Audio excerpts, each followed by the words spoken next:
Un an après la révolution tunisienne, Rached Ghannouchi, le leader du parti islamique Ennahda, vainqueur des premières élections démocratiques, évoque la situation actuelle, les modèles à suivre et les rapports du pays avec l'Europe. Entretien. Monsieur Rached Ghannouchi, chef de file du parti Ennahda, bienvenue sur Euronews. La présence d'Ennahda sur la scène politique est considérée par plusieurs courants politiques en Tunisie et à l'étranger comme une menace à la laïcité qui a toujours caractérisé la Tunisie.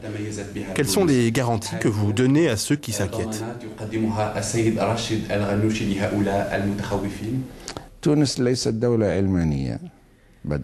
La Tunisie n'est pas un pays laïque. La langue est l'arabe et la religion est l'islam.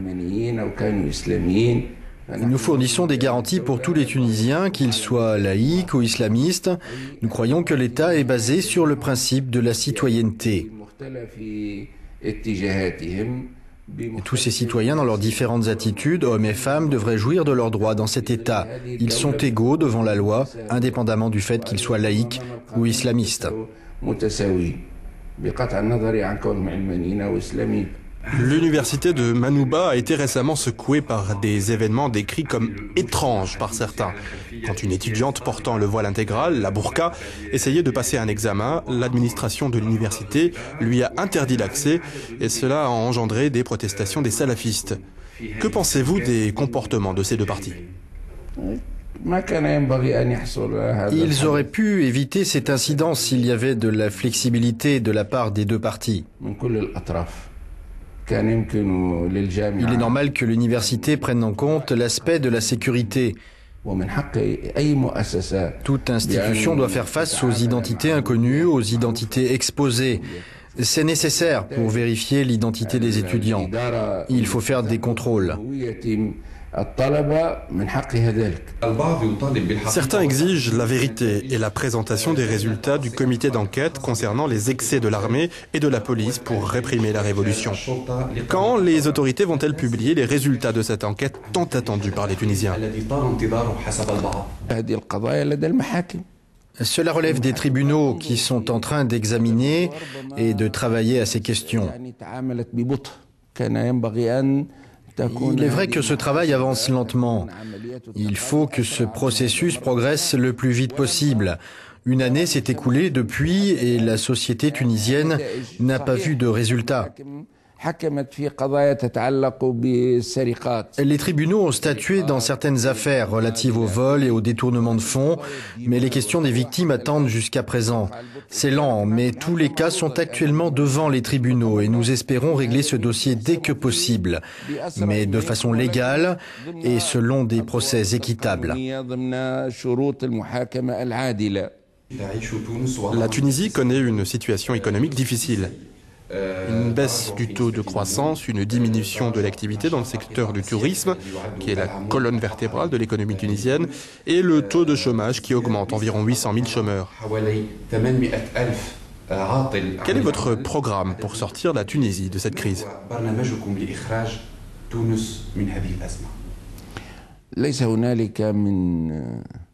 Il n'existe aucune solution immédiate.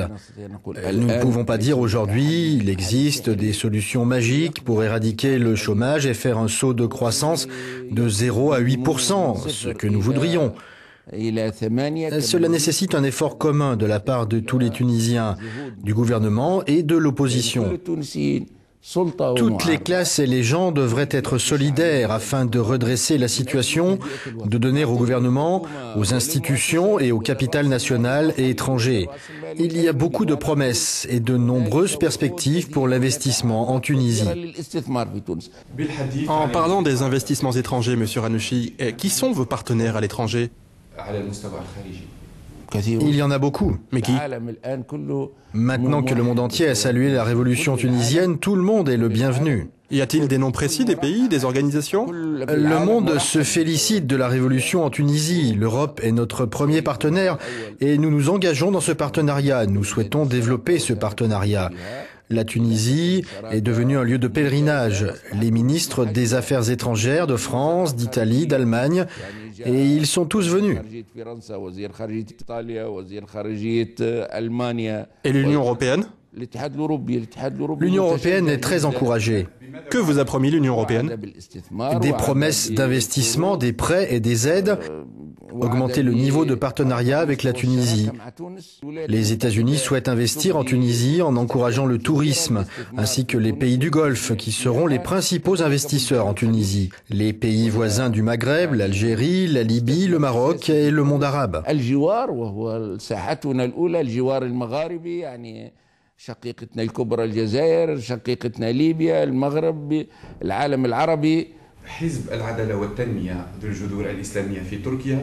L'AKP, qui est un parti issu de la mouvance islamique en Turquie, a fait ses preuves politiquement. Politiquement et économiquement. Et économiquement, bien sûr, par rapport à d'autres expériences, telles que l'expérience algérienne dans le début des années 90, par rapport à ce qui s'est passé en Somalie et dans d'autres pays musulmans. Ennahda envisage-t-il en Tunisie de suivre les traces d'une telle expérience? L'AKP est le parti le plus proche de nous et les similitudes entre les situations turques et tunisiennes sont importantes, même dans le contexte du développement historique des deux pays et dans la proximité à l'expérience occidentale et l'expérience réformatrice dans le 19e siècle. Et tous ces facteurs sont similaires et nos liens sont profonds avec l'AKP et avec chaque courant islamiste modéré. Nous considérons l'expérience turque comme un modèle et nous pouvons notamment bénéficier de ses succès obtenus au niveau économique, au niveau des droits de l'homme et de la démocratie. Chaque pays reste unique avec ses propres circonstances particulières.